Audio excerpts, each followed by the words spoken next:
بسم اللہ الرحمن الرحیم. میں ہوں محمد ضیاء الحق نقشبندی. پروگرام دین و دنیا کے ساتھ حاضر خدمت ہوں. خواتین و حضرات، بہت بڑے نام ہیں پاکستان کے اندر اور بڑے بڑے موضوعات ہیں، لیکن پرابلم یہ ہے کہ کام کرنے والے لوگ کام کر رہے ہیں.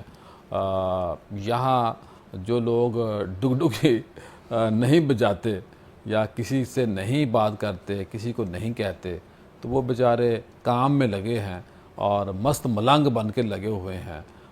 حوصلہ افزائی تو کرنے والے لوگ موجود ہوتے ہیں، لیکن جس طرح ان بڑے ناموں کی، بڑے کام کرنے والوں کو ہمیں عزت دینی چاہیے، یہ بالکل میں سمجھتا ہوں کہ اکلوتے آدمی ہیں. کسی بھی بڑے نام کو دیکھیں تو اس بڑے نام کے بعد اگر سیکنڈ نام تلاش کرنے کی کوشش کریں تو بڑا مشکل ہوتا ہے. تو آج ہمارا ایک تو موضوع ہے پاکستان کی ایجوکیشن پالیسی اور اس کے مسائل. لیکن موضوع جس طرح بڑا ہے، جو میں پہلے بات کر رہا تھا، دو بڑے نام، دو بڑے خوبصورت چہرے جن کو آج یہاں ہم نے زحمت دی ہے. بہت بڑا نام ہے ایجوکیشن کی دنیا کا، پروفیسر ڈاکٹر محمد نظام الدین صاحب. ماشاءاللہ آپ چیئرمین رہ چکے ہیں ہائر ایجوکیشن کمیشن پنجاب اور سابق وائس چانسلر گجرات یونیورسٹی، اور پرو وائس چانسلر اس وقت بھی ہیں سپیریئر یونیورسٹی، اور اس کے علاوہ ماشاء چیئرمین ہے board of director Katas college. یہ ایک ویلفیئر ادارہ ہے. میڈیکل کے متعلقہ کئی یہاں کورس کرا رہے ہیں اور بہت بڑے نام کے ساتھ ساتھ بڑا کام ہونا اور اپنے آپ کو اس قوم کے لیے، اس نسل کے لیے لگا دینا کہ یار میری وجہ سے کسی کا فائدہ ہو جائے، یہ اللہ والا جو بندہ ہے، معذرت کے ساتھ یہ میں ان کا بڑا عقیدت مند ہوں. تو ان کے ساتھ دوسرا جو بڑا خوبصورت نام ہے ہمارے پروگرام کا مستقل حصہ ہیں، شفقت فرماتے ہیں، مہربانی فرماتے ہیں، تشریف لاتے ہیں، انجینئر پروفیسر ڈاکٹر علی ساجد صاحب. ماشاءاللہ آپ نسٹ اور یو ای ٹی کے سابق پروفیسر ہیں اور یو ایس اے سے آپ نے انجینئرنگ مینجمنٹ میں پی ایچ ڈی پہ کام کیا ہے. بہت مخلص آدمی ہیں، پاکستان کو دن رات کچھ نہ کچھ دے رہے ہیں. لوگ ان کے پاس آتے ہیں اور ہر بندے کو ویلکم کہتے ہیں. میں دونوں اپنے مہمانوں کا شکریہ ادا کرتا ہوں. آج چہرے دو ایسے ہیں ڈاکٹر صاحب کہ دل کر رہا ہے کہ آپ سنتے رہیں اور میں آپ دونوں کی تعریف کرتا رہوں. اور میں نے تعارف تھوڑا سا کم کر دیا کہ پروگرام بھی کرنا ہے اور جو سوالات ہیں ہمارے ان کے جوابات بھی دینے ہیں. ڈاکٹر صاحب بڑی محبت، پہلے تو آپ تھوڑا سا اپنا کوئی تعارف کرائیں. کب پیدا ہوئے، کہاں پیدا ہوئے، کن کن سہولیات یا مشکلات کو سہتے ہوئے یا انجوائے کرتے ہوئے سہولیات کو یہاں تک پہنچے؟ وہ تو بڑی لمبی سٹوری ہے. میں تو میری پیدائش تو پری پارٹیشن ہے. کتنی ایج ہوگی آپ کی؟ اس وقت 83 ہے. 83، ماشاء اللہ ماشاء اللہ. 63 کے لگتے ہیں آپ. اور میں پیدا ہوا تھا حیدرآباد دکن میں، نظام حیدرآباد جو ہے. صحیح. وہاں سے جب بارڈر بند ہونے والے تھے تو ہمارے پیرنٹس نے فیصلہ کیا کہ ہم پاکستان چلے جائیں گے. تو پھر ہم لوگ آئے، ٹرین سے بیٹھ کے کھوکھرا پارک کے پاس آئے سندھ میں، پھر سندھ سینٹر ہوئے کراچی. وہیں پہلے بڑے کراچی میں تعلیم وہیں حاصل کی، کراچی یونیورسٹی سے. اس کے بعد مجھے موقع اچھے مل گئے جاب کرنے کے. تو انٹرنیشنل جاب میں نے کی، پہلی جاب سویڈش گورنمنٹ کے ساتھ. تو ود ان 3 ایئرز انہوں نے مجھے یہ کہا کہ آپ باہر جائیں پڑھنے کے لیے. مجھے انہوں نے اسکالرشپ دیا، میں باہر چلا گیا. کس ملک میں؟ Chicago, university of Chicago. صحیح. وہاں سے ماسٹر کیا. وہ ماسٹرز کا اسکالرشپ تھی. وہ واپس آ گیا. جب واپس آیا تو میری پوسٹنگ میں لاہور کر دی. تو میں لاہور ہو گیا 1970 سے لاہور میں. اس کے بعد میں کام کرتا رہا گورنمنٹ کے ساتھ. وہ ادارہ ہینڈ اوور ہو گیا گورنمنٹ کو، تو میں گورنمنٹ کے ساتھ منسلک ہو گیا. پھر مجھے 76 میں اسکالرشپ ملا پی ایچ ڈی کا فورڈ فاؤنڈیشن سے. میں چلا گیا دوبارہ یونیورسٹی مشیگن این آربر میں پی ایچ ڈی کرنے کے لیے. وہاں سے پی ایچ ڈی کی تو پھر یونیورسٹی نارتھ کیرولینا چیپل ہل جوائن کر گیا اسسٹنٹ پروفیسر. اور پڑھا رہا تھا کہ مجھے ایک جاب آفر ہوئی یو این کی, تو میں یو این کی جاب میں چلا گیا. 25 سال یو این میں کام کیا, 24 سال. اس کے بعد جب میں ریٹائرمنٹ لی یو این سے, تو مجھے کولمبیا یونیورسٹی میں ایز اے پروفیسر کی جاب مل گئی. ماشاء اللہ. بیکاز میں پی ایچ ڈی, وہاں سے پھر میں پاکستان آ گیا تھا 2005. اب ڈاکٹر صاحب یہ بتائیے کہ جو پاکستان کا تعلیمی معیار ہے اس کو بہتر کیسے کر سکتے ہیں؟ کوئی تجاویز دیں, کوئی آراء دیں آپ. دن رات میں یہی سوچتا رہتا ہوں. اسی لیے اپنا خود میں نے جو کنٹریبیوشن میں کرنا چاہتا ہوں, اپنا ادارہ بنایا قلدنی Institute of Technology and Applied Science, Katas. تو وہ تعلیم کے بارے میں تو بہت مسائل ہمارے ہیں. اب دیکھیں سب سے بڑا مسئلہ ہمارے پاس ہے کہ ہمارے پاس 3 کروڑ بچے ہیں. 3 کروڑ جو اسکول میں نہیں گئے, ہے نہیں اسکول. اور دنیا میں اب کیسے ممالک ہیں جن کی آبادی 2 کروڑ بھی نہیں ہے, وہاں پہ 3 کروڑ بچے ہیں. تو ہم سب سے جو بڑا کام ہے یہی کر رہے ہیں نا, بچے پیدا کر رہے ہیں. ہاں یہ بھی ایک ہے پاکستان میں ڈاکٹر صاحب سب سے بڑا کام ہمارا بچے پیدا کرنا ہوا. ہاں یہ بھی ہے. تو وہ اسکول ایجوکیشن سے شروع کر کے یونیورسٹی تک ہمارا سارا سسٹم جو ہے وہ ڈسکنیکٹڈ ہے. اسکول کنیکٹڈ نہیں ہے کالج کے ساتھ, کالج کنیکٹڈ نہیں ہے یونیورسٹی کے ساتھ, سب الگ الگ کام کر رہے ہیں. ایک سسٹم نہیں بنا ہوا. جہاں میں نے تعلیم حاصل کی ہے, جہاں میں پڑھتا رہا ہوں, جرمنی ایک ملک ہے جہاں پہ 8ویں گریڈ تک 8ویں سال کے بعد بچوں کو ایپٹیچیوڈ ٹیسٹ لیتے ہیں, کہتے ہیں تم کہاں جاؤ گے. تو 8ویں کے بعد ان کو بھیج دیتے ہیں, کوئی انجینئر بنتا ہے, کوئی میکینک بنتا ہے, کچھ چلے جاتے ہیں, کچھ لوگ چلے جاتے ہیں ہائر ایجوکیشن, میجورٹی چلے جاتے ہیں کام کرنے کے لیے ٹیکنیشین.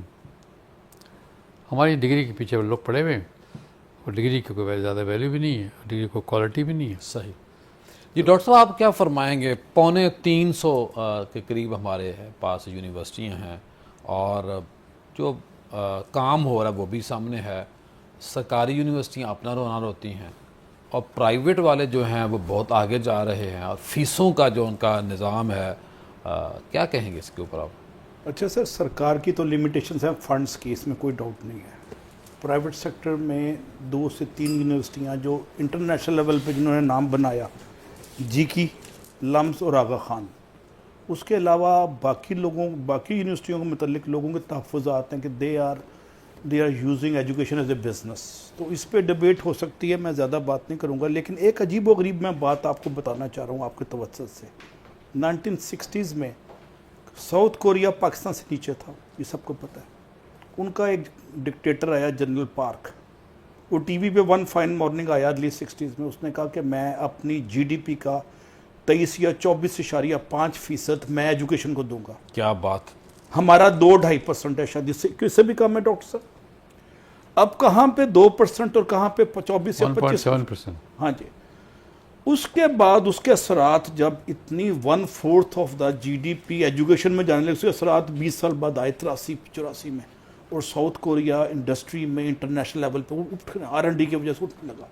ہماری یونیورسٹیاں موسٹلی ود ڈیو اپالوجی صرف ڈگری ایوارڈنگ سے کرتی ہیں, وہ R&D اپلائیڈ ایشوز اور فیلڈ کے مسئلے انڈسٹریل پرابلمس کو ایڈریس نہیں کر رہی. جیسے میں نے ابھی ذکر کیا تھا کہ ہماری 2 بڑی یونیورسٹیز لاہور کی ہیں, انوائرمنٹ کو ایڈریس نہیں کر پا رہی. ان کے اتنے بڑے ڈپارٹمنٹ ہیں سرکاری یونیورسٹیاں, ان کے پاس فنڈز ہی نہیں ہیں. پروفیسر ہیں وہ باہر کی کتابیں پڑھا دیتے ہیں, فیلڈ کے پروجیکٹ کروانا, سیوک پرابلمس کو ایڈریس کرنا, یہ وہ چیزیں ہیں جو انڈسٹری کا کام ہے. R&D تو ایڈوانس لیول کی R&D, لیزر شیزر تو بہت آگے کی چیزیں ہیں. تو میری یہ گزارش ہے کہ فنڈنگ کم از کم 5 سے 7% کی جائے, اور ultimately 10% of the G D P ہوگا تو ہماری یونیورسٹیز کو پیسہ ملے گا. ابھی تک ہم ڈگری ایوارڈنگ انسٹیٹیوٹ ہی ہیں, اور ڈاکٹر جو پہلے ایچ ای سی کے چیئرمین تھے طاہر رحمان صاحب نے بڑی اچھی بات کی ایک دفعہ 20 سال پہلے. انہوں نے کہا تھا کہ ہماری یونیورسٹیاں ایک امریکہ کے جو ایسوسیٹ ڈگری کی پروگرام ہے نا, اس کی طرف صرف ڈگریاں دیتی ہیں, کمیونٹی کالج ان کو کہتے ہیں, آپ کو تو زیادہ پتہ ان کا یہ سٹیٹمنٹ آن دا ریکارڈ ہے. تو یونیورسٹیاں صرف ڈگری نہیں دیتی, وہ ذہن کھولتی ہیں, زندگی کی نئی جہتوں کو تلاش کرنے میں لوگوں کو مدد کرتی ہیں, اور اپلائیڈ ایشوز کو ایڈریس کرنے میں فعال اور مؤثر اور متحرک رول پلے کرتی ہیں, جو ہماری یونیورسٹیز نہیں کر رہی, فنڈز نہیں ہیں. ڈاکٹر صاحب آپ اس پہ کیا کہیں گے کہ جو روایتی طریقہ تھا اس کو چھوڑ کے ہم آگے بڑھیں، اور اس میں جو سب سے بڑی وجہ ہے وہ جو ہمارے مدرسین ہیں، جو اساتذہ ہیں، جو پروفیسر ہیں، جو ڈاکٹرز ہیں، ان کا کوئی طریقہ کار یا ان کے لیے کوئی تھنک ٹینک بنایا جائے کہ وہ وجہ ہیں اس ویری سوری جو اس وقت کام ہو رہا ہے، کہیں نقص کہاں ہے، قصور کس کا ہے؟ میں نے جب میں وائس چانسلر تھا گجرات یونیورسٹی ساؤتھ بھی، اور میں نے یہاں چیئرمین بنا، میں نے کہا سب سے بڑی بات ہمیں جو کرنی ہے وہ فیکلٹی ڈیولپمنٹ سینٹرز بنانے ہیں. کہ ہمارے پاس ہوتا یہ ہے کہ جو لڑکی یا لڑکا ایم اے کر لیتی ہے اس کو لیکچرر اپوائنٹ کر کے فوراً بھیج دیتے جا کے پڑھانا شروع کر دو. ان کو کوئی ٹریننگ پڑھانے کی، کوئی اسکل ڈیولپمنٹ نہیں، پیڈاگوجی 17 اسکل مل گیا سیدھے چلے جاؤ پڑھانا شروع کر دو. تو میری انہوں نے بات مان لی تھی گورنمنٹ پنجاب نے جب میں چیئرمین تھا. پھر میں نے شروع کیا ٹریننگ اپنے پاس یہاں ایجوکیشن یونیورسٹی میں، کم از کم 2 ہفتے پریکٹیکل ٹریننگ ہو ٹیچنگ میتھڈالوجی پہ، کانسیپٹ پہ. 2 مہینے ہونے چاہیے، 2 ہفتے. 2 ہفتے میں نے شروع میں کہتے جو ان لوگوں کی جو سلیکشن ہو چکے تھے. صحیح. تو اس کے بعد میں نے کہا اس کے بعد جو ان کی جو پروموشن ہوگی اس کے لیے وہ 2 مہینے کی ٹریننگ ہو، 2-3 مہینے کی ٹریننگ ہو، جیسے سول سروس میں ہوتا ہے، وہ پاس کریں امتحان پھر ان کی پروموشن ہو. آرمی میں بھی ایسے ہوتا ہے. لیکن وہ جو ایجوکیشن جو لوگ ٹیچرس ایسوسیشن ہے وہ اس بات کو نہیں مانتے.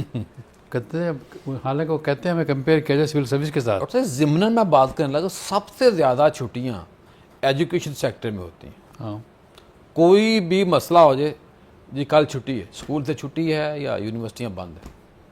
میں یہ سمجھتا ہوں خدا نہ خواستہ کچھ بھی ہو جائے ایجوکیشن سیکٹر اور ہیلتھ سیکٹر بند نہیں ہونا چاہیے. بالکل صحیح، نہیں ہونا چاہیے. نہ ہو دنیا میں کہیں ہوتا بھی نہیں ہے، ہمارے یہاں ہوتا ہے سارا. کہ ہمارا سارا تعلق سیاست سے جڑا ہوتا ہے نا. لوگ گھبرا جاتے ہیں اگر سیاسی حالات خراب ہوں تو ادارے بند کر دیتا کہ بچے لوگ ڈاکٹر صاحب کیا ایڈ کریں گے آپ اس میں؟ جی میں جارج واشنگٹن یونیورسٹی میں پڑھتا تھا. 2 سال کا ایڈوانس کیلنڈر ود تاریخ، ود ڈیٹ، ود پروفیسر 2 سال کا چھپ جاتا تھا. اتنی ایکسٹریم فور کاسٹنگ تھی وہاں پہ، کیونکہ بے یقینی 2 سال پہلے کا شیڈول ٹائم ٹیبل چھپ جاتا تھا. Teachers courses 19-20 variation. 2 سال بعد ہم نے کیا پڑھانا ہے، اور لوگ بچے ایڈوانس اپنا 2 سال کا ایم ایس پلان کر لیتے تھے اس کے مطابق. ہمیں 2 دن کا نہیں پتا ہوتا پہلے. تو یہ بے یقینی کی جو صورتحال ہے اس کی وجہ سے بھی تعلیم پہ ایک منفی اثر آتا ہے. وہ تو لازمی بات ہے، اس کو اور سب یہ پھر کیسے کریں اساتذہ کو ٹھیک؟ پہلی بات تو یہ ان کی اب اسکلنگ کی جائے، ان کو ٹرین کیا جائے.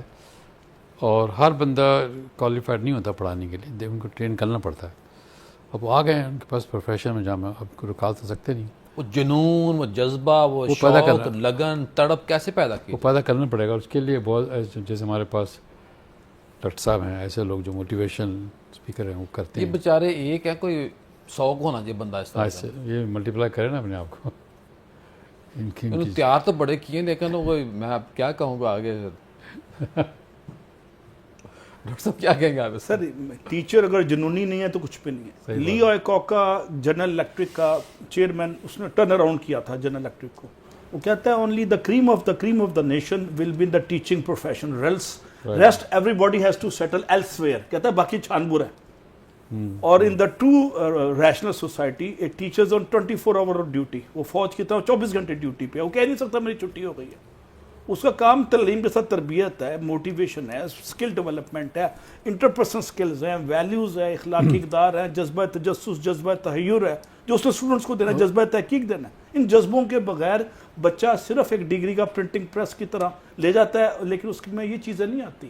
جذبہ تحیر ٹیچر کی ذمہ داری ہے دینا، کیوریوسٹی، انٹلیکچوئل کیوریوسٹی. اگر وہ نہیں دے پا رہا تو شاید جسٹس نے کرا پنجاب سے. اور امید دینا کہ yes you can do this, یہ امید دینا، یہ قوت یقین دینا ٹیچر کا کام ہے. اور ویسٹ میں کرتے ہیں ٹیچر.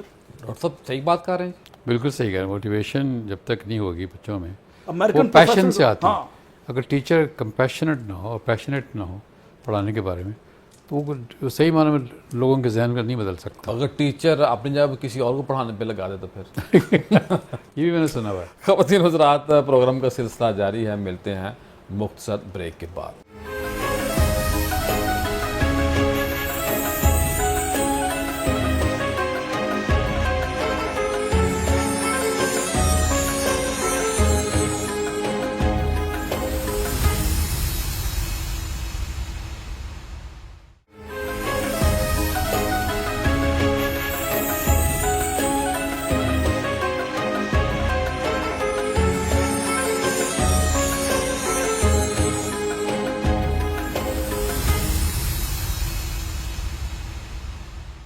بریک کے بعد خوش آمدید خواتین حضرات. آج ہم بات کر رہے ہیں جو ایجوکیشن سیکٹر ہے اس کو مسائل کیا ہیں, اور اب ہم نے اس بریک میں بات کرنی ہے کہ جو پرائیویٹ سیکٹر ہے یہ جو ظلم زیادتی کر رہے ہیں اور عجیب قسم کا ڈاٹس انوائرمنٹ دیتے ہیں.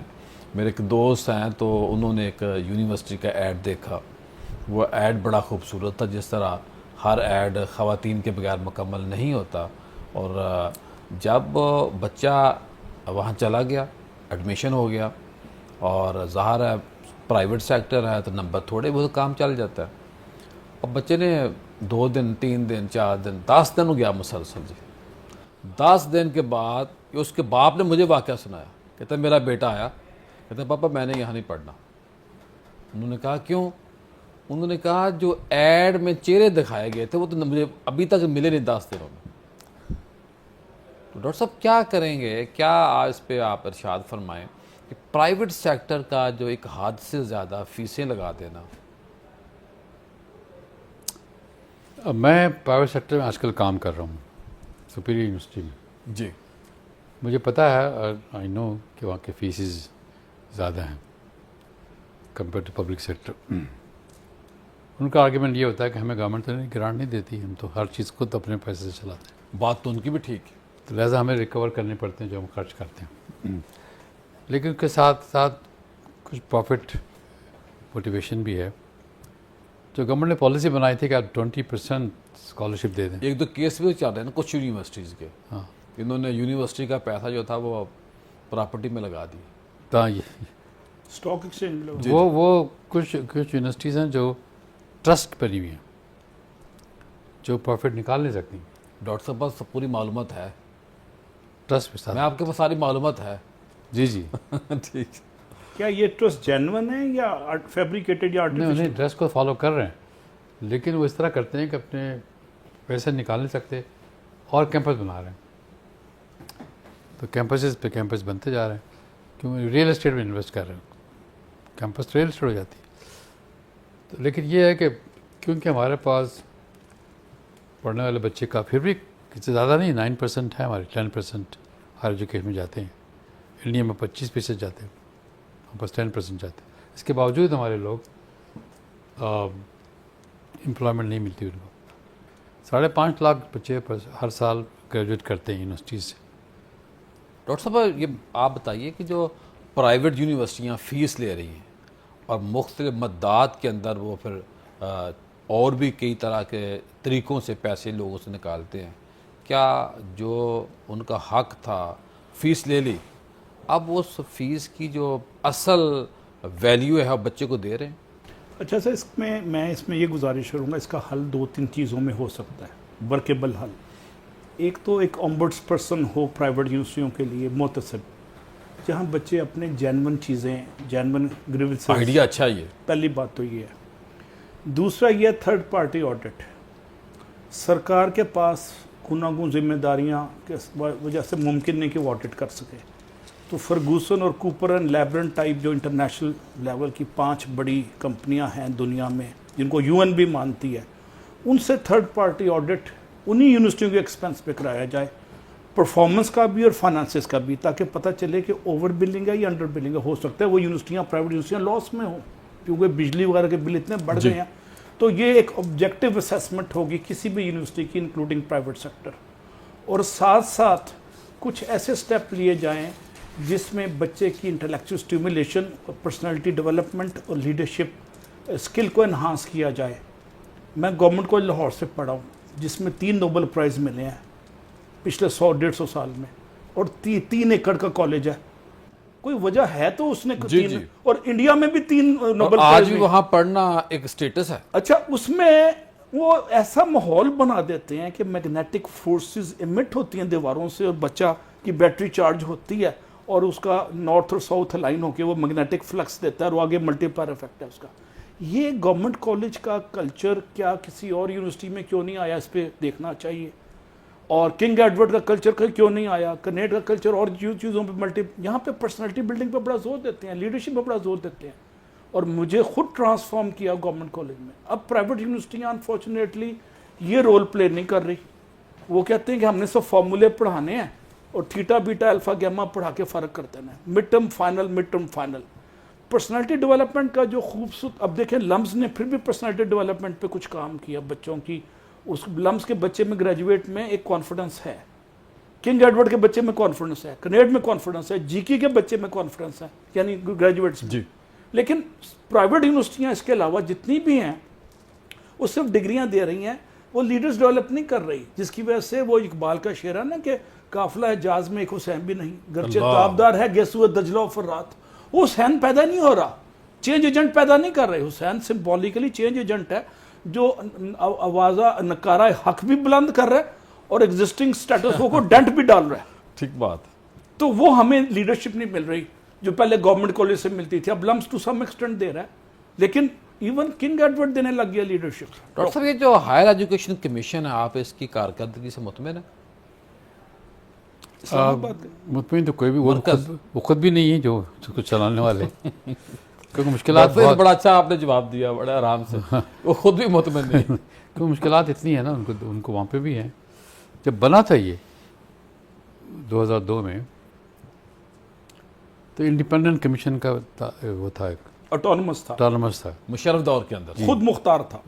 تو یہ کوشش کی اس زمانے کا جو منسٹر ایجوکیشن تھا کہ بھائی قاضی اس کا نام تھا, بتائیں کہ اس کو میرے انڈر کریں. مشرف نے کہا نہیں, یہ انڈر نہیں, یہ انڈیپینڈنٹ رہے گا. کمیشن کی ریکمنڈیشن یہی ہے. بڑا کام تھا مشرف صاحب کا جی, انڈیپینڈنٹ رہا, اللہ ان کی بخشش فرمائے. تو وہ اس کو بطور رحمان صاحب, وہ صبح منسٹر آف سائنس ٹیکنالوجی تھے, ان کو بنا دی چیئرمین. تو منسٹر کا اسٹیٹس ان کا رہ گیا. اور سب سے بڑا کام یہ کیا کہ یونیورسٹیز میں اس زمانے میں 2002 میں نہ لوگوں کے پاس لیب تھی, نہ لیبارٹریز تھی, نہ کلاس روم تھی, نہ فرنیچر تھا. اوور نائٹ ان کو 1 بلین سے 20 بلین کر دیا بجٹ, اوور نائٹ. یہ مشرف 20 بلین لے لو, جبکہ یونیورسٹی گرانٹ کمیشن کا 1 بلین بجٹ ہوتا تھا. یہ بہت بڑا بوسٹ ملا. تو بہت سی یونیورسٹی کے پاس لائبریریز بن گئیں. ڈاکٹر صاحب یہ جو ڈاکٹر صاحب نے پہلے کہا کہ کوئی احتساب کے حوالے سے کوئی ایسا اسپیشل ادارہ بنے, محتسب کا جو بات ہوئی, ایکیڈیمک جی کہ محتسب کا ایسا کوئی بنایا جائے, کوئی ایسا سسٹم لانچ کیا اس کے لیے جائے جہاں پہ اساتذہ بچے پرائیویٹ یونیورسٹیوں کے اندر جو زیادتی ہے, جو ظلم ہے, وہ لے کے جا سکیں. وہ تو ابھی بھی جا سکتے ہیں, تو محتسب ابھی بھی موجود ہے میرے پاس. اسپیشل سر اس کے یہ الگ یونیورسٹی کے اس کے الگ بنا, ایجوکیشن کے الگ بنایا جائے تو اچھا آئیڈیا اگر اس پہ غور کیا ہر یونیورسٹی کے اندر چھوٹا آفس ہو. ہاں جی, اور یہ ایتھیکل آڈٹ کیبن بنا ہوا ہو. 3 قسم کے آڈٹ ہو سکتے ہیں, ایتھیکل, فائنینشیل اور پرفارمنس. جی, اس پہ یونیورسٹی کو گیج کریں, ویٹیج دیں, نمبرنگ کریں. یونیورسٹی کی رینکنگ وہاں نکلتی ہے, ابھی تک ریسرچ سے نکل رہی ہے. ریسرچ میں آپ کہیں نام ڈلوا دیں تو آپ کا پیپر چھپ جاتا ہے, اس میں آپ پیسے دے دیں, ضروری نہیں کہ آپ نے لکھا ہو. وہ بھی ایک ڈیبیٹیبل چیز ہے کہ ریسرچ کلچر جب پروموٹ ہوا تو اس میں بھی باتیں ساتھ ساتھ آئیں. میں نے اکثر لوگوں سے کہتا ہوں امپیکٹ فیکٹر کا مطلب یہ ہوتا ہے کہ امپیکٹ کس پہ کیا, سوسائٹی پہ, انڈسٹری پہ, بزنس پہ. خالی چھپنے پہ تو نہیں امپیکٹ فیکٹر, امپیکٹ جرنل میں چھاپ دیا آپ نے, اس کا مقصد یہ نہیں. ریسرچ وہ ہو جس کا امپیکٹ کسی انڈسٹری میں, سوسائٹی کسی ایکشن میں, گورنمنٹ کی پالیسی میں ہو, تو آپ کہتے ہیں امپیکٹ ہم نے کیا. وہ امپیکٹ فیکٹر کے مقصد کچھ اور لے لیا انہوں نے, پبلیکیشن کے لیے کر لیا. اس میں مزید ان کی بات کو آگے بڑھاتا جاؤں گا کہ HEC اسلام آباد بڑا مؤثر رول پلے کر رہا تھا اور کر رہا ہے ٹو سم ایکسٹینٹ. اس نے ایک کوالٹیٹیو اور کوانٹیٹیو چینج لے کے آیا, کوانٹیٹیو زیادہ لایا. اب اس کا second waves of reforms overdue ہیں, 24-22 سال ہو گئے. اس کو ری وزٹ کرنے کی ضرورت ہے, اس کے اغراض و مقاصد کو, آبجیکٹیو کو, اور اس کی اسیسمنٹ ضروری ہے. وہی بات جو تھرڈ پارٹی آڈٹ. جی, تو تھرڈ پارٹی آڈٹ آپ کے اسٹیبلش کی پرفارمنس انڈیکیٹر پہ کیا جائے اور اس کی استعداد کار, capacity, effectiveness, efficacy, efficiency, productivity, ہر چیز کو ڈفرینٹ اینگل سے گیج کیا جائے تو اس کی ایک دم اٹھان آئے گی. اب یہ وقت کے ساتھ اس میں اوور ڈیو ہے. سرجری کہہ لیں یا چینج کہہ لیں یا ٹرانسفارمیشن کہہ لیں یا آپریشن کی ضرورت ہے. آپریشن اچھا لفظ نہیں, اسے منفی کونوٹیشن آتی ہے. اس میں امپروومنٹ یا اپگریڈیشن وقت کے تقاضوں, ہاں ریفارمز اچھا لفظ ہے, وقت کے تقاضوں سے ہم آہنگ. 25 سال میں ریفارمز بڑا, second wave of reform is overdue in Islamabad. میرا خیال ہے جو پروفیسر ہے اس کو تو یہی ججتا ہے ریفارمز. ہاں جی, جو سوال کرنے والا صحافی اس کو یہی جاتا ہے کہ آپریشن کرے. لیکن ایک بات جیسے پروفیسر صاحب نے کہا, ڈاکٹر صاحب نے, کہ وہاں پہ ریفارمز کے ساتھ ساتھ ان کو با اختیار بنایا جائے. ابھی HEC کے ونگز کاٹ دیے گئے ہیں اور مزے کی بات ہے کہ ڈاکٹر صاحب مجھے بریک کے لیے کہا جا رہا ہے. HEC کا ضروری ہے کہ قابو کیا بہت جائے. ساری آپ سے باتیں کرنی ہے, سیکھنی ہے, سننی ہے اور سنانی ہے. جائیے گا کہیں مت, ملتے ہیں مختصر بریک کے بعد.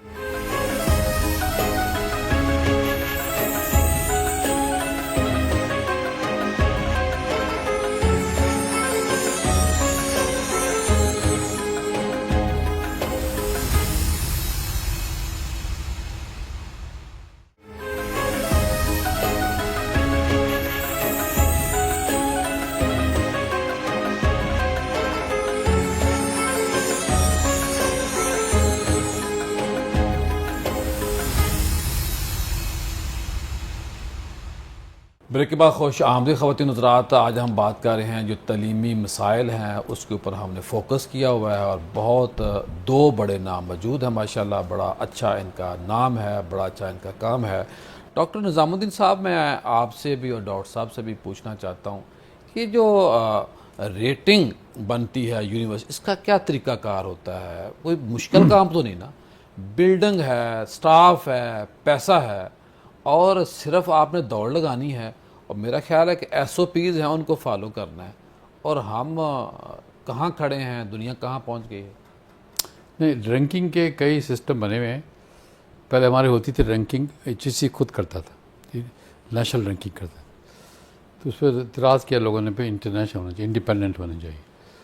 اب انڈیپینڈنٹ رینکنگ ہوتی ہے, ان کے اپنے کرائٹیریا ہیں اور 10 فیکٹرز ہیں, جس لیے ہمارے ملک کے بہت کم یونیورسٹیز آتی ہیں, اس 500 کے لیول پہ آ جاتی ہیں. اس کی رینکنگ کے فیکٹر یہ ہے کہ یہ بھی ایک بہت بڑا بزنس ہے, اکیڈمک بزنس ہے. رینکنگ کرنے والے, کرانے والے اس پہ چلاتے ہیں. ان کے پاس جس یونیورسٹی کو یہ چیک کرتے ہیں ریٹنگ میں, اس سے پیسے چارج کرتے ہیں؟ نہیں, اس کی ایکسپینڈیچر اس لیے وہ اس طرح ہوتی ہے کہ ان کے ہر سال کانفرنس ہوتے ہیں 3-4, جو وہاں ریگولرلی جاتے ہیں ان کے پاس, ان کانفرنس اٹینڈ کرتے ہیں. تو پھر ان کو پتہ ہوتا ہے کہ کیا مانگتے ہیں. ان کے پاس 8-10 فیکٹرز وہ مانگتے ہیں, وہ خود سے کسی کو نہیں کچھ کہتے. ان کو جو رپورٹس آتی ہیں کہ ان کے پاس کتنے لوگ ہیں جو PhD ہیں جو پڑھا رہے ہیں, ریشو کیا ہے. تو اس میں یہ بھی چیک کرتے ہیں کس نے خود PhD کی ہے. نہیں, وہ دیکھتے ہیں کہاں کی کوالٹی کیا ہے. وہ زیادہ جاتے ہیں پرسیپشن پہ بھی جاتے ہیں. ڈاکٹر صاحب میری بات سمجھ گئے, پرسیپشن پہ جاتے ہیں کہ عوام میں ان کی کیا پرسیپشن ہے, انڈسٹری میں کیا سوچتے ہیں لوگ. اب جیسے لمس کی بات, لمس ہر بات انڈسٹری والے سوچتے ہیں بڑا اچھی ٹریننگ ہو رہی, تو پرسیپشن پہ بھی جاتے ہیں. لیکن ریشو بھی ہوتا ہے, فیکٹس پہ دیکھتے ہیں کہ کتنے پروفیسر باہر سے آئے ہوئے ہیں, کتنے PhD ہیں, کتنے اسکالرشپس ہیں, کتنے ریسرچ پبلیکیشنز ہو رہی ہیں. تو یہ ایکچوئل فیکٹرز ہیں جو بہت سی یونیورسٹی میں نہیں ہوتی, تو وہ نہیں رینک میں آ سکتی. جی ڈاکٹر صاحب کیا فرمائیں گے, یہی سوال میرا آپ سے. جی میں اس پہ گزارش کروں گا کہ تعلیم کے معیار پہ میرا ایک پرسنل ایک آبزرویشن ہے, ہو سکتا ہے اس سے کسی کا مفاد زد میں آئے, کہ جب تک دونوں کمیشنز کو, پنجاب کے HEC کو فنڈز اور اٹانومی نہیں دیں گے اور اس کو ایک خاص سرکار کے نیچے رکھیں گے, وہ ڈیلیور نہیں کر پائیں گے. یہ میرا بڑا کینڈیڈ اوپینین ہے میری. اس پہ میں بڑا فرم بلیو کرتا ہوں. جس طرح مشرف صاحب نے فری ہینڈ دیا تھا تارمان کو, تو انڈین آرمی کے کسی چیف نے کہا کہ ہمیں سب سے زیادہ خطرہ HEC سے ہے جو قوم کو اٹھا رہا ہے. یعنی یہ دشمن جب اکنالج کرے, اس کا مطلب ہے ادارہ کام کر رہا ہے. اس کے ہاتھ پاؤں کاٹ دیے گئے, اس کے فنڈز سلب کر لیے گئے, ریڈیوس کر دیے گئے, اور یونیورسٹیاں قحط و رجال کا شکار تو نہیں ہوئی, مالی بحران کا شکار ہو گئی. جب مالی بحران ہوتا ہے تو قحط و رجال بھی ہو جاتا ہے. تو یہ بڑا ضروری ہے کہ دونوں کمیشنز کو اٹانومی دی جائے اور بیوروکریٹک کلچز سے نکال کے ان کو انڈیپینڈنٹ بنا دیں اور ان کو فنڈز دے دیں, اور ان کے بورڈز بنائیں اور ان کے KPIs کے اگینسٹ چیک کریں, نہ کہ سرکار کے مروجہ طریقے سے ان کی پرفارمنس چیک ہو. یہ میری گزارش ہے. اس سے ایک بڑا کلیئر فرق آئے گا. اس پہ کنسنسس کافی بن چکا ہے اٹانومی دینے کے لیے. کافی لوگ چیزیں قریب پہنچ چکی ہیں. ہاں, لوگ بہت سے لوگ یہ بات کر رہے ہیں کہ ان کو اٹانومس بنایا جائے. اس میں کنٹرول جو رکھا ہوا کہ یہ جو فیس ہے, پہلے میں تھوڑی سی بات کی تھی, ہر یونیورسٹی اپنی اس کا ایک فیس کا لیول ہے. یہ کوئی کنٹرول نہیں بن سکتا کہ اس سے اوپر آپ نہیں جا سکتے؟ یہ کر سکتے ہیں, اگر حکومت چاہے اس پہ ہو سکتی ہے, اس پہ ریگولیشن بن سکتا ہے. اور آپ کا جو معیار تعلیم ہے وہ اس سے نیچے نہیں جائے گا, ہاں, اور فیس اس سے زیادہ نہیں ہوگی. یہ بڑی صاحب رائے آپ کی. ہو سکتا ہے, بالکل ہو سکتا ہے, ہونا بھی چاہیے. ہاں جی, یہ آنا چاہیے. ابھی تک ڈاکٹر صاحب جو آپ بتایا کہ ایک محتسب کا نظام ہو اور اس کے کیبن ہر یونیورسٹی کے اندر اس کا نمائندہ ہو اور وہ یونیورسٹی پے کرے اس نمائندے کو, جی بالکل, تاکہ سرکار پہ بوجھ نہ پڑے, اور انڈیپینڈنٹ ویریفیکیشن آف دا محتسب بھی ہو. Who will be the ombudsperson of the ombudsperson, اگلا سوال یہ آتا ہے. تو یہ بھی بڑے ٹیکنیکل سوالات ہیں. ابھی تو ہم ڈیبیٹ کر رہے ہیں, لیکن 5 سال 2 سال 4 سال میں کچھ آئیڈیاز اس میں وقوع پذیر ہو سکتے ہیں, ریئل ٹائم میں امپلیمنٹ ہو سکتے ہیں, اس میں کوئی شک کی بات نہیں. صحیح. ڈاکٹر صاحب کچھ کہنا چاہ رہے ہیں؟ میں کہہ رہا کہ یہ جو بات ہو رہی ہے انڈیپینڈنس کی, یہ ہر ادارے کو انڈیپینڈنٹ ہونا چاہیے. میں تو بلیو یہ کرتا ہوں. ڈاکٹر صاحب سوری, کبھی زیر بحث آئی یہ فیسیں پرائیویٹ سیکٹر کی آپ کے ہائر ایجوکیشن کمیشن کے اندر؟ جی, وہ ان کا جواب یہ دیتے تھے کہ جب ہم فیس بناتے ہیں تو ہمارے پاس کمیشن میں ان کے جو بورڈ ہوتا ہے, بورڈ میں گورنمنٹ کے لوگ ہوتے ہیں, ایک ممبر جاتا ہے گورنمنٹ کا. ہمیں پتہ کتنے کو ہوتے ہیں وہ ہائر ایجوکیشن کے نمائندہ ہوتا ہے, لیکن اکثر و بیشتر اپنے ہلکے پی ایچ سی کا بندہ بھی ہوتا ہے وہاں پہ. لیکن جو پالیسی, جو فیس کی پالیسی ہے نا, وہ چینج کرتے رہتے ہیں.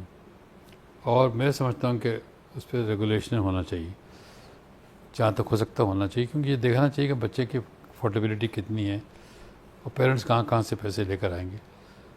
لیکن یہ انہوں نے وعدہ کیا تھا کہ 20% ہم اسکالرشپ دیں گے, دیتے ہیں.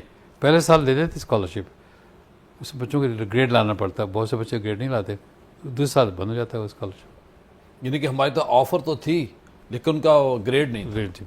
اس میں ایک بات اور بھی ہے, ڈاکٹر صاحب کی بات کو آگے بڑھاتے ہوئے میں لے کے جاؤں گا, کہ پوری دنیا میں بینکس لون دیتے ہیں اور سرکار لون دیتی ہے. ان سرٹن کیسز سرکار انٹرسٹ فری دیتی ہے جو پیبل ہے ڈگری لینے کے بعد 4-5 سال میں, اور بینک جو ہیں تھوڑے انٹرسٹ پہ دیتے ہیں. اس پہ بھی ریگولیشن کی ضرورت ہے کہ بینک کو مینڈیٹری کر دی جائے کہ اپنی انکم کا X% اسٹوڈنٹس کو لون دے. اب لو مڈل کلاس کو اپر مڈل کلاس یا مڈل کلاس میں لانے کا صرف ایک جائز طریقہ ہے اچھی کوالٹی ایجوکیشن. وہ اگر بینک لون ہی نہیں دیتا, کہتا کولیٹرائز کرو اپنی بینک کی مکان کی جائیداد, اس بچے کے پاس مکان ہی نہیں, جائیداد ہی نہیں, وہ کہاں سے کولیٹر کرے گا؟ تو اس کو سرکار کو, بینکوں کو بھی کنٹرول کرنا پڑے گا.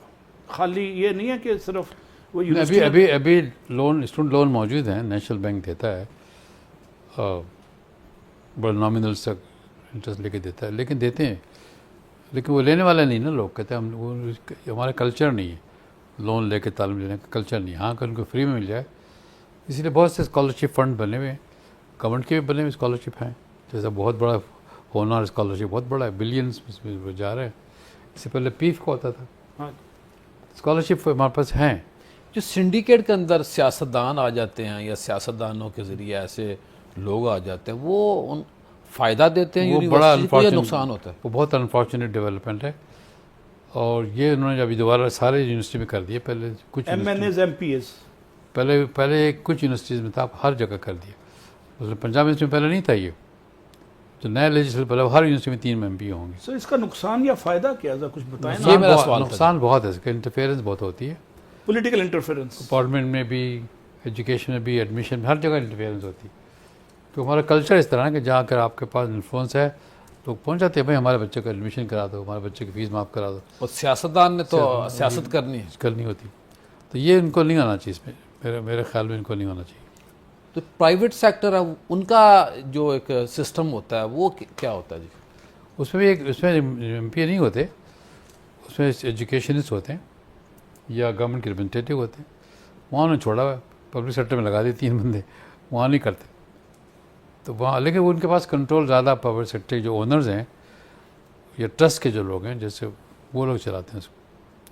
جیسے UMT ایک ٹرسٹ ہے, ٹرسٹ میں فیملی ممبرز ہی ہوتے ہیں سارے تقریباً. وہ کہتے ہیں کہ you scratch my back and I scratch your back, اور یونینیمس فیصلے ہو رہے ہوتے ہیں. اور بعض لوگوں کا یہ خیال ہے کہ وہ پروفٹ میکسیمائزیشن. نظام بہتر کیسے ہوگا, ٹھیک کیسے ہوگا؟ ہم نہیں کرنا ہے, ہمارا ملک ہے, ہمیں اس سے پیار ہے, باہر سے کسی نے نہیں آنا, خود کرنا ہے, ہم نے خود کرنا پڑے گا. اور یہ جب تک ریئلائزیشن نہیں ہوگی ہماری at the government level, at the university level, جب تک خود نہیں مانیں گے یہ آگے بات نہیں پڑے گی. ہم انتظار کریں کو باہر سے آئے گا. اس میں نے اکثر سیاستدانوں سے سنا ہے جو ٹاپ لیڈرشپ ہے پاکستان کی الیکٹڈ, کہ ہم ایمرجنسی ڈکلیئر کر رہے ہیں, ایکیڈیمک ایمرجنسی ہوتی نہیں ہے. اگر ہوتی ہے تو کاغذوں میں ہوتی ہے، ریئل ٹائم میں جیسا فلڈ کی ایمرجنسی بھی ہوئی ہے نا، سارے ذرائع وہاں چلے گئے ہیں.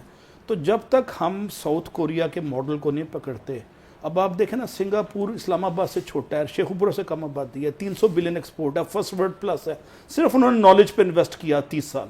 ہم 10 سال انویسٹ کرتے ہیں، ایک ہارورڈ ٹائپ ایشیا کی بنا دیتے ہیں کراچی، پشاور، لاہور میں. تو ہمارا اس کی وجہ سے جو ایکسچینج، فورن ایکسچینج ہے 10-20 سے بڑھ کے 100 بلین پہ چلا جائے گا. ان کا انٹلیکچوئل ویلیوڈیشن. اب ہم سروسز دینے کا زمانہ آ گیا، پروڈکٹ کے زمانے ختم ہو گئے ہیں، پیاز گنڈا ایکسپورٹ کرنا، گوشت ایکسپورٹ کرنا، تو یہ اس کے زمانے لد گئے. اب تو نیا زمانہ آ گیا، سروسز اور انفارمیشن، نیا زمانہ، نیا دور. یہ ڈاکٹر صاحب کیا کہیں گے آپ؟ نہیں، یہ بات ہے کہ جو نئی چیزیں ڈیولپ ہو رہی ہیں آج کل، خاص کر پچھلے 10 سال میں جو ڈیولپمنٹ ہوئی ایجوکیشن سیکٹر میں، وہ ہے انفارمیشن ٹیکنالوجی کا، جس کی وجہ سے بہت سے آسانیاں پیدا ہو گئی کہ ہم آپ کو آن لائن کورس بھی دے سکتے ہیں، اس پہ کاسٹ بھی بہت کم ہو جاتی ہے، اور اسکل ڈیولپمنٹ کافی اچھی طرح سے ہو جاتی ہے. ہمیں اس کو اڈاپٹ کرنے کی ضرورت ہے. کچھ خالی کمپیوٹر سائنس میں نہیں پڑھانا، اس کو تھرو آؤٹ سسٹم کو چینج کرنا ہے. اس پہ میں کمنٹ دوں گا. 30 سال پہلے، 35 سال پہلے جب امریکہ میں تھا تو یونیورسٹی آف فینکس تھی، اس نے آن لائن سسٹم اور ڈگریاں اس وقت شروع کر دی تھی. امریکہ کی ہر بڑی یونیورسٹی ہائبرڈ ایجوکیشن دے رہی ہے، 2-3 ہفتے کیمپس میں اور باقی گھر میں. تو اب بڑا ضروری ہے کہ گورنمنٹ، کامسیٹ نے شروع کیا تھا on line degree project management کی، گورنمنٹ نے HEC نے بند کروا دی. بھئی غریب بندے کو لیا جھانگ میں، ڈیرہ غازی خان میں یا انٹیریئر سندھ میں، بلوچستان میں بچے کو تعلیم مل رہی ہے گھر میں، کیوں آپ پابندیاں لگا رہے ہیں؟ ایسے سافٹ ویئر آ گئے ہیں جو ٹیسٹنگ بھی اتنی اسٹرانگ کرتے ہیں کہ جیسا کلاس روم میں ٹیسٹنگ ہو رہی ہے. تو بڑا ضروری ہے کہ آن لائن پہ پابندی ختم کر دیں. HEC کی پالیسی بنی ہوئی ہے کہ ہر یونیورسٹی وہ ڈگری پروگرام جو دے رہے ہیں کیمپس پہ، اس کو آن لائن کر دو. یہ پالیسی ہے، لیکن کچھ لوگ جاتے ہیں اس پہ کیونکہ ساتھ ساتھ پابندیاں بھی انہوں نے بہت لگا، تیاری بہت کرنی پڑتی ہے. کامسیٹ سرکاری یونیورسٹی تھی، بند کر دیا اس کا MS پروگرام آن لائن کے، جی آپ نہیں کر سکتے. اور لوگ چھپ چھپا کے تھوڑا بہت کر رہے ہوتے ہیں ہائبرڈ کے نام پہ.